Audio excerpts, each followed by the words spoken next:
인천에 차이나타운이 있는데 차이나타운을 지나다 보면 심심치 않게 보이는 빵이 있습니다. 바로 이 빵입니다. 중국 다롄 지역의 빵으로 꿀을 바른 안쪽이 텅 비게 부풀어진 중국식 호떡인데요. 겉으로 볼 때는 크지만 속은 비어있기 때문에 우리가 공갈빵이라고 부릅니다. 바삭해서 씹는 맛은 있지만 속이 없기 때문에 크기만큼의 포만감을 주지 못하고 금방 우리는 먹어버리고 맙니다. 우리는 자주도 보이는 것으로 보이지 않는 부분까지 함께 판단하고 추구하는 그런 경향이 있는 것 같습니다. 사람은 모태로부터 죄를 가지고 태어나는 영적인 현실에 놓여 있습니다. 이 죄라는 것이 얼마나 치명적이냐면 우리 사람들의 눈을 가려버립니다. 그래서 많은 것들을 바로 보지 못하게 합니다. 하나님에 관한 것, 세상에 관한 것, 또 나 스스로에 관한 것, 이 모든 것들을 보는 관점을 모두 왜곡되게 만든 것이 바로 죄입니다. 실제의 키와 몸집과는 전혀 다른 얇고 긴 몸을 비추어 주는 매직 거울처럼, 박물관에 있는 그런 이상한 거울처럼 마치 죄는 제대로 된 실체와 본질을 보지 못하게 하는 것입니다. 그리고 죄가 추구하고 바라보며 얻어내게 하는 것들은 공갈빵처럼 막상 얻어도 충분한 만족을 주지 못하는 허무한 것들입니다. 성경을 찬찬히 살펴보면 초대교회 공동체 안에서 사람과 사람의 그 관계의 문제로 얼마나 많은 사람들이 시험에 들었으며 또 그 공동체가 흔들렸는지를 알 수 있습니다. 빌립보 교회는 유오디아와 순두계라는 두 여성 지도자 사이에 큰 갈등으로 교회가 시끄러웠습니다. 고린도 교회는 은사와 관련한 문제로 얼마나 시끄럽고 분란이 많았는지 모든 일을 품위 있게 하고 질서 있게 하라라는 권면을 받습니다. 또 골로새 교회에 보내는 편지를 봐도 누가 누구에게 불만이 있거든 주님이 너희를 용서하신 것처럼 너희도 좀 용납해 주어라 라는 권면이 있습니다.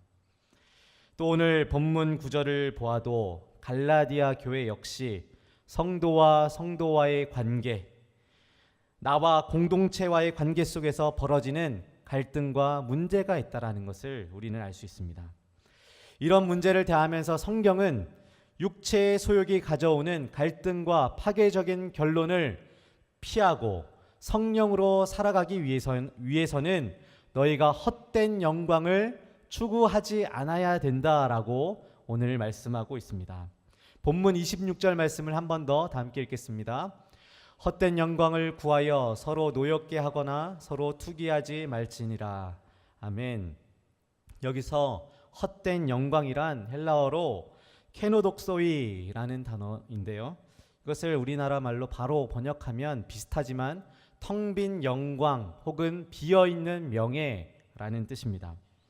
헛된 영광은 영광의 껍데기만 있을 뿐 그 실체는 텅 빈 영광이어서 영광의 껍데기 안에 그 실체는 아무것도 없기 때문에 그 안에서 깊은 불안을 느끼고 결코 만족하지 못하게 됩니다.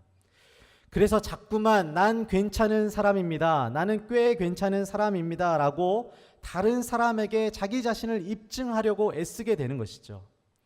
내가 실제로 가지고 있는 명예와 영광이 없기 때문에 나와 다른 사람을 비교하면서 우위를 점하려고 애쓰며 거기에서 자기의 가치를 발견합니다.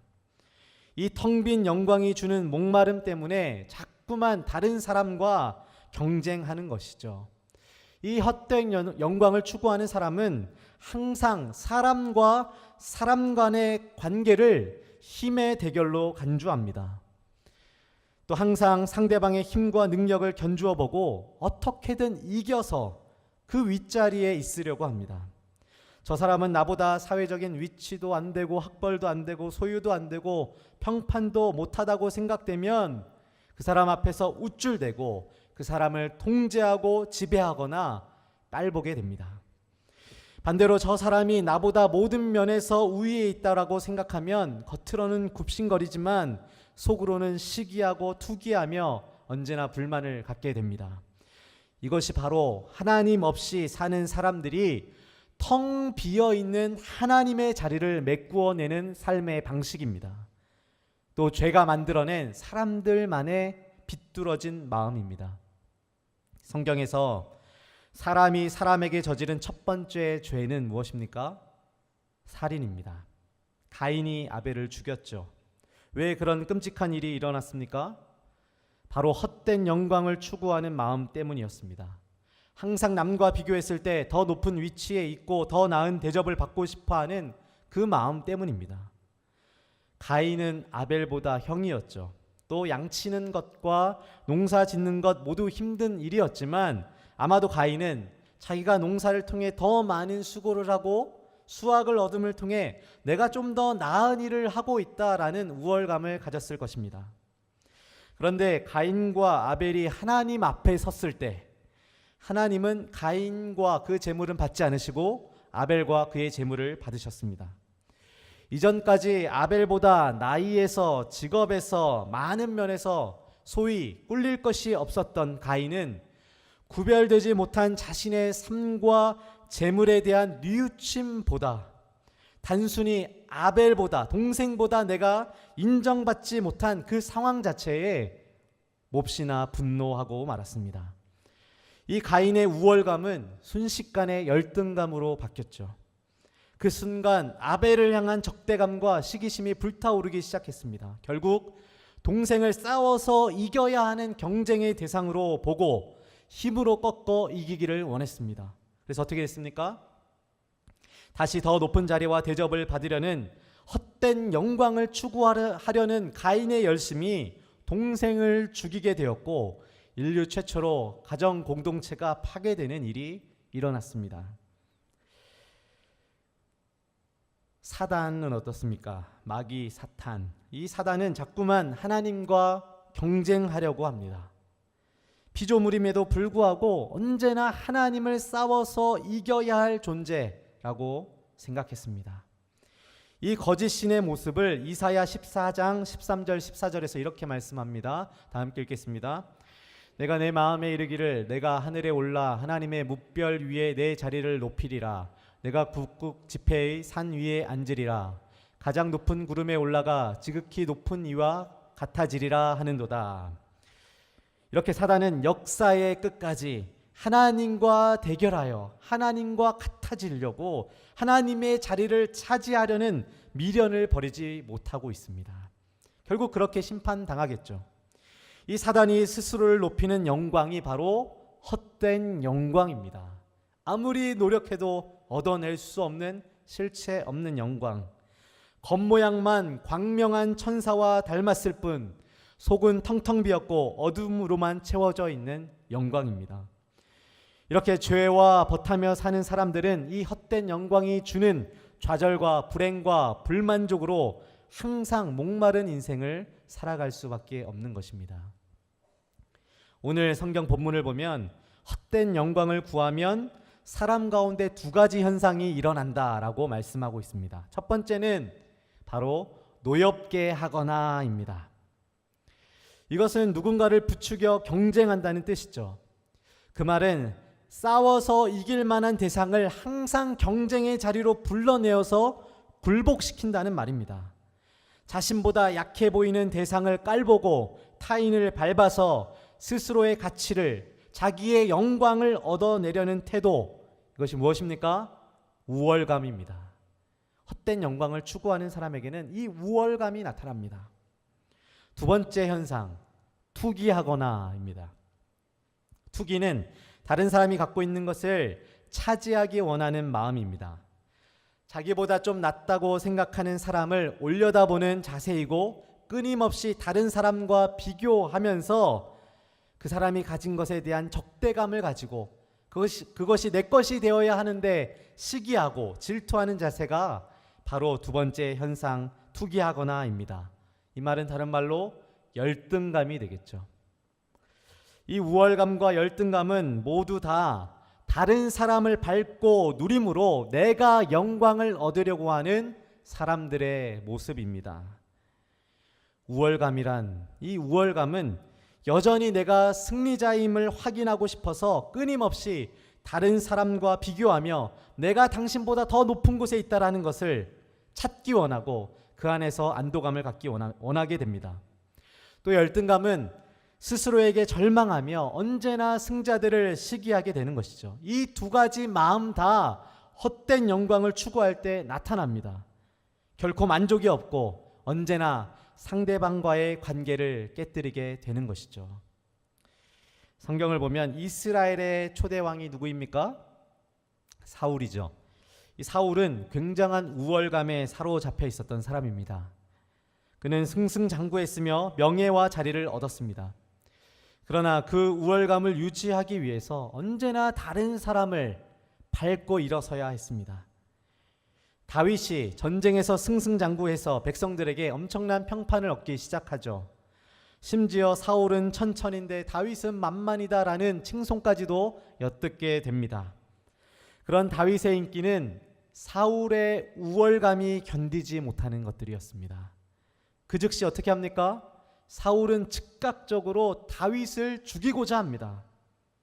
여러분, 이것이 가인의 모습과 닮지 않았습니까? 사울은 창도 던지고 광야 끝까지 다윗을 죽이려고 찾아갑니다. 우월감을 더 이상 유지할 수 없게 되자 그 즉시 열등감에 빠지게 되었고 시기와 적대감은 다윗을 죽이려고까지 하는 극단적인 태도로 바뀌게 됩니다. 사랑하는 여러분, 여러분은 어떻습니까? 파괴적이고 이런 극단적인 모습이 당장 나타나지는 않지만 여러분의 삶 가운데도 언제나 인간관계 속에서 일촉즉발의 위기를 경험하고 계시지는 않습니까? 때로는 타고난 성품 때문에 상대방에게 위해는 가하지 못하고 그저 스스로 혼자서 자학하며 우울과 침체에 빠져 있지는 않습니까? 이 모든 일을 만들어내는 우월감과 열등감은 그 본질을 꿰뚫어 보면은 스스로의 힘으로 구원을 성취할 수 있다고 믿는 자력 구원의 또 다른 모습입니다. 사람은 역사의 시작부터 지금까지 자기 힘으로 성공하고 행복을 쟁취하고 구원을 만들어내려고 노력했습니다. 행위를 통해서 가치를 확보하고 영광과 구원과 성공을 얻으려고 애써왔습니다. 그럴수록 승자라고 느낄 때는 우월감과 노엽게 하는 마음이 일어나고 내가 패자라고 느낄 때는 열등감과 투기하는 마음이 일어날 수밖에 없습니다. 이런 육체의 소욕은 자꾸만 다른 사람과 비교해서 자기 자신의 가치를 확인하게 만들죠. 그래서 거짓되고 당을 짓게 되고 분열하게 되고 우상을 숭배하게 돼도 자기가 높아진다면 그런 것은 크게 상관하지 않는 모습이 바로 오늘날 우리가 살아가는 모습입니다. 그런데 우리 주님은 가진 것으로 자기 가치를 끊임없이 확인하지 않으셨습니다. 우리 주님은 누군가와 비교해서 끊임없이 높아지고자 노력하지도 않으셨습니다. 예수님은 어떤 분이십니까? 예수님은 하늘과 땅의 통치자시죠. 만물을 지은 창조자이십니다. 만물이 예수 그리스도로부터 나왔고 예수 그리스도 안에서 자리 잡고 있으며 예수 그리스도를 위해서 존재합니다. 이렇게 놀라우신 예수님은 또 다른 영광을 추구해야 할 이유가 전혀 없으신 분이십니다. 그분이 바로 영광 자체이시기 때문이죠. 그런데 그런 분이 육체를 입고 이 땅에 오셨습니다. 가장 낮은 모습으로 오셨습니다. 보잘것없는 집안에서 떠도는 중에 태어나셨고 주목받지 못하는 목수라는 직업을 가지셨습니다. 두드러지는 학벌을 찾아서 노력하지도 않으셨고 자기 자신의 존재를 세상에 알리기 위해서 애쓰지도 않으셨습니다. 무려 30년 동안이나 지극하게 평범하게 사셨습니다. 그런데 그 안에 영광이 있었습니다. 놀랍지 않습니까? 여기서 사람이 추구하는 헛된 영광과 하나님이 가지고 계신 참된 영광의 차이를 우리는 분명하게 보게 됩니다. 빌립보서 2장 6절을 보면 그런 것들을 증명하죠. 예수님은 근본 하나님의 본체시나 하나님과 동등됨을 취할 것으로 여기지 아니하시고 사람의 모양으로 나타나사 자기를 낮추시고 죽기까지 복종하셨다. 그 뒷구절이 반전입니다. 이러므로 하나님이 그를 지극히 높여 모든 이름 위에 뛰어난 이름을 주셨고 하나님께 영광을 돌리게 하셨다라고 말씀하십니다. 예수 그리스도의 사랑의 행동, 이 사랑의 행동은 하늘의 영광과 하나님의 지위와 소유와 자리까지 내어놓고 기꺼이 가장 낮은 곳으로 내려오게 했습니다. 자기 것이 아닌 것처럼 우리 주님은 겸손하게 되셨고 수고하고 희생하셨습니다. 그런데 여러분, 그것이 바로 진짜 힘이고 진짜 영광입니다. 사랑을 위해 영광을 포기하고 내려놓은 것 같은데 하나님은 더 지극한 영광으로 받아주시고 빛나게 하십니다. 죽기까지 복종하심이라. 이러므로 그를 지극히 높여. 하나님은, 예수 그리스도는 그 영광을 버리고 이 땅에 오셨지만 하나님은 그것을 받으시고 오히려 더 크게 영광스럽게 하셨습니다.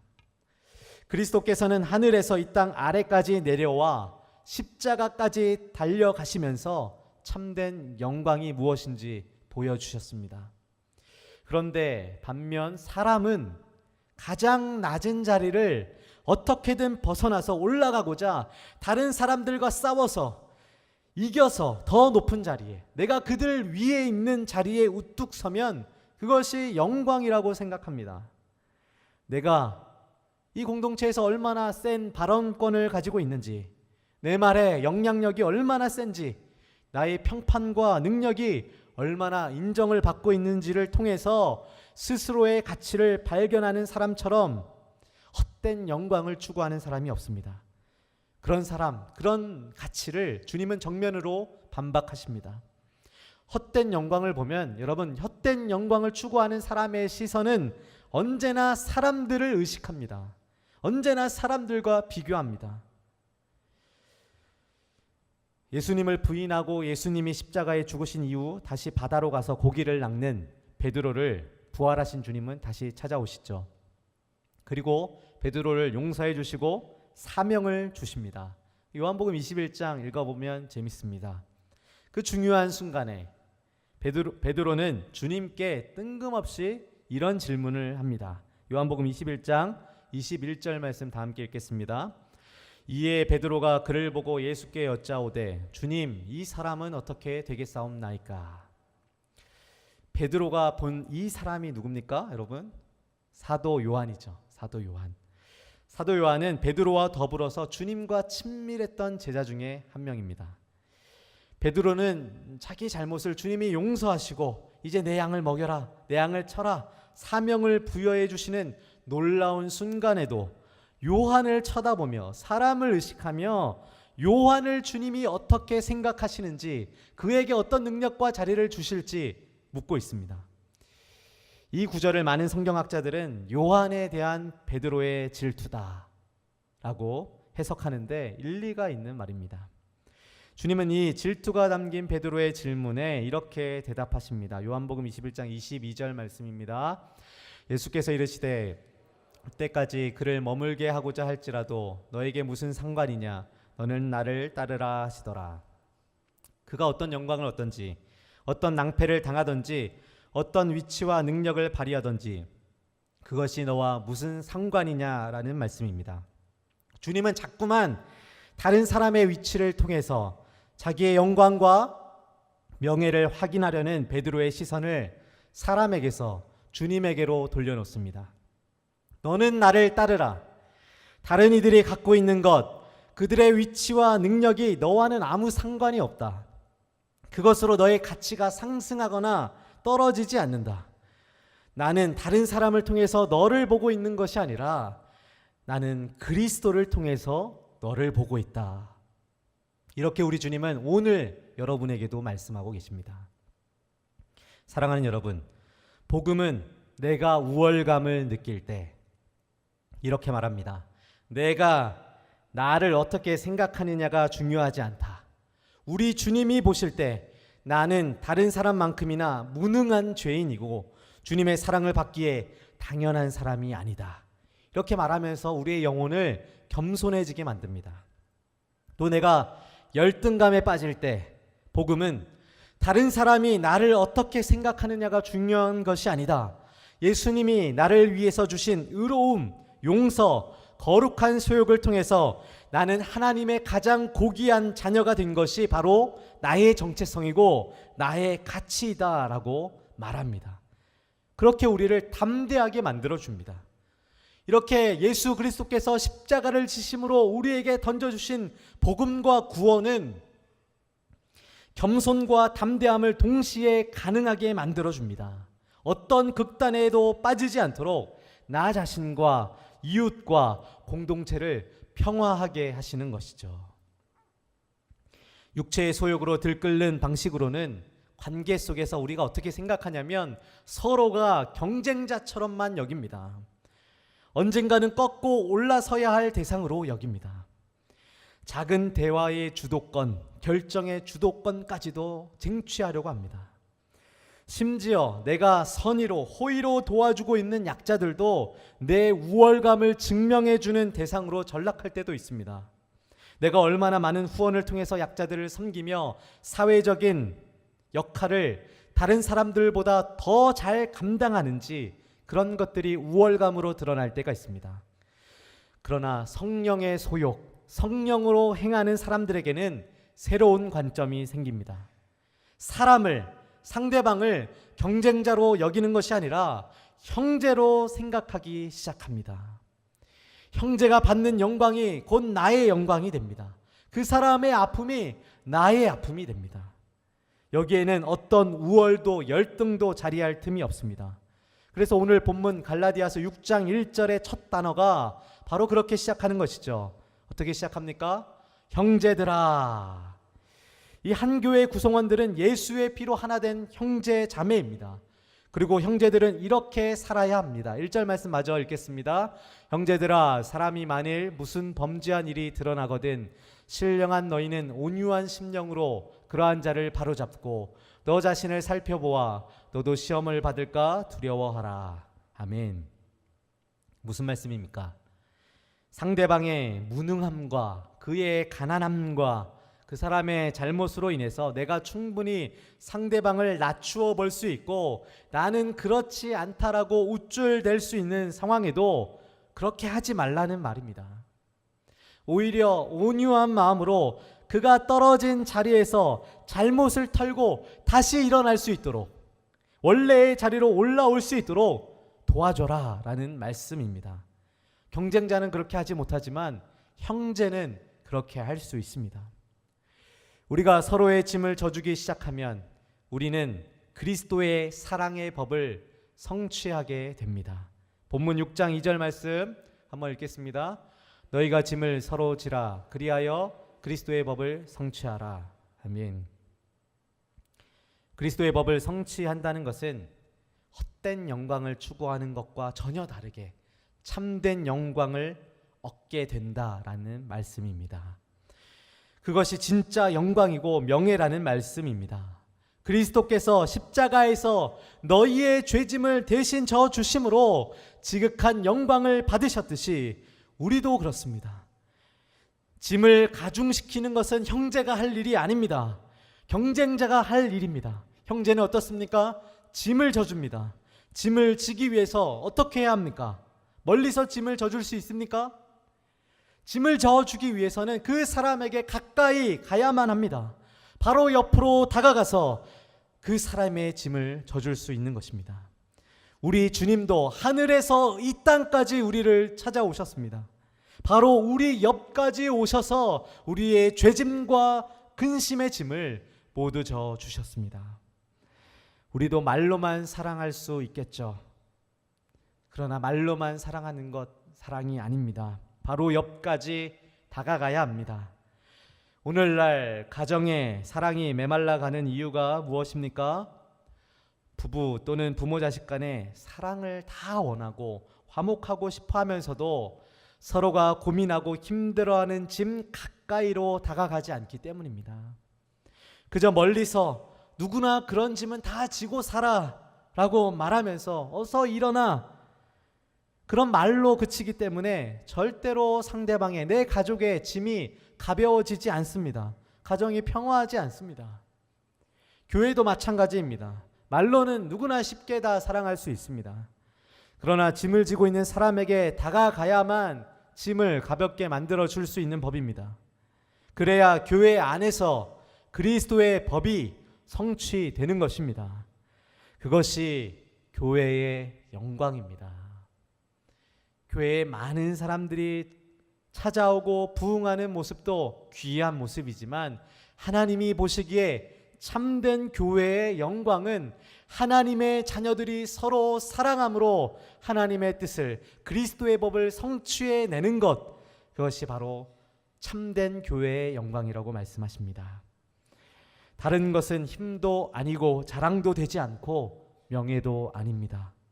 바로 사랑이 힘이고 자랑이고 명예입니다. 왜 그렇습니까? 우리 하나님이 사랑이시기 때문이죠. 우리 하나님이 영광스럽다면 우리의 삶 속에서 실현하는 사랑, 그 사랑 자체가 참된 영광이 되는 것입니다. 또한 우리는 오늘 말씀처럼 각자의 짐도 져야 합니다. 5절 말씀 한번 읽겠습니다. 각각 자기의 짐을 질 것이라. 아멘. 하나님이 나에게 원하는 순종의 무게가 있습니다. 나에게 맡겨주신 소명의 자리가 있습니다. 가정에서 엄마로, 아빠로, 남편으로, 아내로, 교회에서 직분이 있습니다. 삶의 배경과 주신 은사가 있습니다. 각기 다 다릅니다. 사는 것도 다르고 많은 것들이 같지 않습니다. 다른 사람의 것과 비교하면서 이것의 가치를 따진다면 내 삶의 무게와 짐을 결코 질 수 없을 것입니다. 내 삶의 무게가 너무 무겁다고 불신앙하거나, 때로는 내 삶이 너무 순탄하고 가볍다고 자만하거나 불순종해서는 안 된다라고 성경은 말씀합니다. 사랑하는 여러분, 쓸모없는 인생은 아무도 없습니다. 또한 누군가를 함부로 대할 만큼 특출난 권세를 받은 사람도 없습니다. 우리는 모두 우월하지도 않고 열등하지도 않습니다. 그리스도 안에서 모두 다 같은 새 사람이기 때문입니다. 그래서 우리는 하나이죠. 우리 삼위일체 하나님을 보면 그런 모습이 정확하게 드러납니다. 성부와 성자와 성령께서 각기 다른 위격을 갖고 계시지만 그 삼위일체의 신성과 영광은 본질과 그 내용에 있어서 모두 다 동등됨을 갖고 계십니다. 누구도 우위를 취하지 않으시고 서로 겸손한 모습으로 서로를 섬기고 하나를 이루고 계신 것이죠. 우리도 모양과 형태만 다를 뿐 여러분의 가치는 모두 다 같습니다. 가지고 있는 것은 아무것도 아니에요. 하나님이 보실 때는 그리스도가 갖고 계신 것을 통해서 여러분을 보시기 때문입니다. 사랑하는 여러분, 주님이 우리 안에 주신 천국의 것들을, 헛된 영광을 추구하는 열심 때문에 누리지 못할 때가 얼마나 많습니까? 교만과 시기와 질투로 지옥을 만들어 놓습니다. 사람과 사람 사이를 당짓고 공동체를 파괴할 때가 있습니다. 이런 것은 갈라디아서 우리 본문 앞절을 읽어보면 모두 다 육체의 소욕으로 행하는 일들입니다. 우리가 하나님의 자녀라면 이제 성령으로 살고 성령으로 행해야 합니다. 사람이 하나님의 영광을 모방해서 얻어보려는 헛된 영광을 구하면서 서로를 노엽게 하거나, 내가 우월하다 생각하면서 상대방을 노엽게 하거나, 내가 열등하게 여기면서 상대방을 투기하지 않아야 합니다. 모든 관계를 힘의 대결로 보시면 안 됩니다. 경쟁의 구도로 만들어가면 안 됩니다. 형제들로 바라보고 가족 공동체를 꾸려가는 모습을 하나님은 우리 교회 가운데 원하고 계십니다. 돈이나 배경이나 세상에서 성공한 힘으로는 아무것도 할 수 없습니다. 그런데 사랑은 모든 것을 할 수 있습니다. 이솝 우화를 보면 구름과 해 이야기가 나오지 않습니까?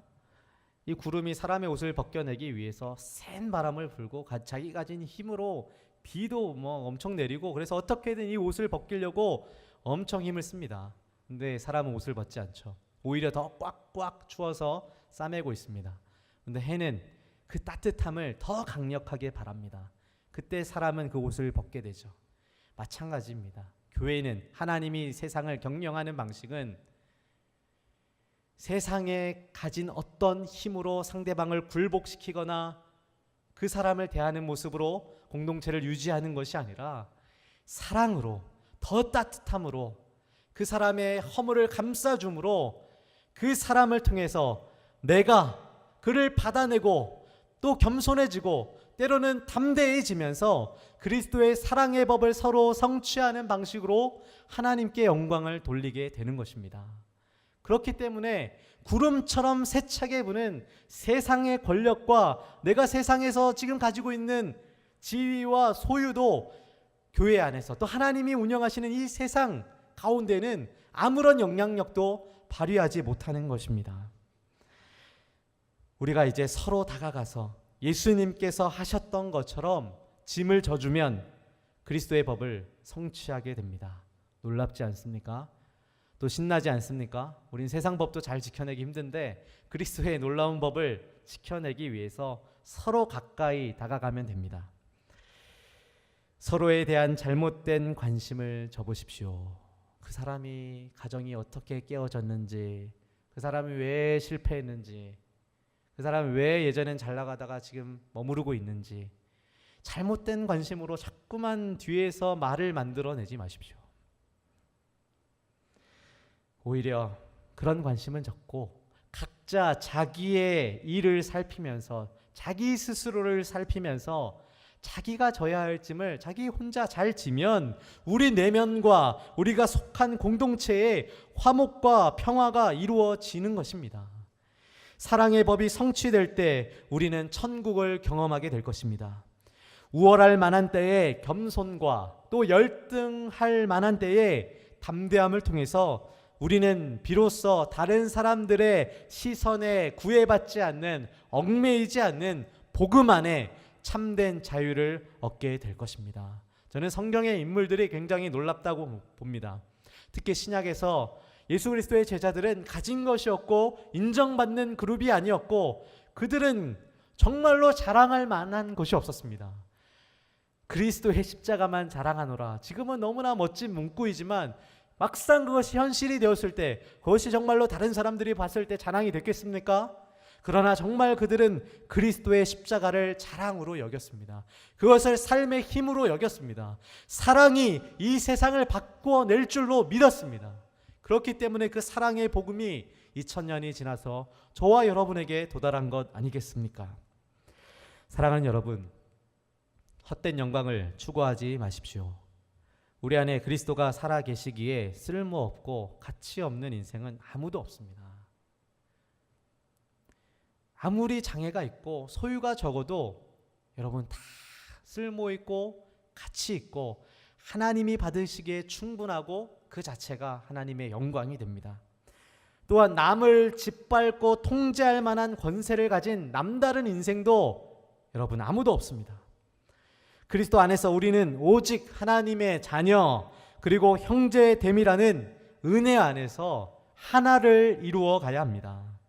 참된 영광이 바로 거기에 있습니다.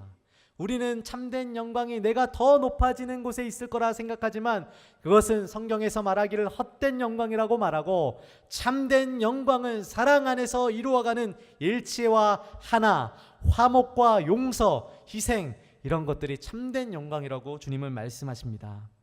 여러분 가까이 다가가서 짐을 져 주십시오. 사랑이 힘입니다. 여러분 육체의 소욕에 지지 말고 성령으로 살고 성령으로 행하십시오. 그렇게 그리스도가 주신 법을 성취함으로 헛된 영광을 파하고 사랑 안에 참된 영광이 있음을 여러분의 삶으로 이 세상 가운데 보여주며 하나님께 영광 돌려드리기를 주님의 이름으로 축원드립니다.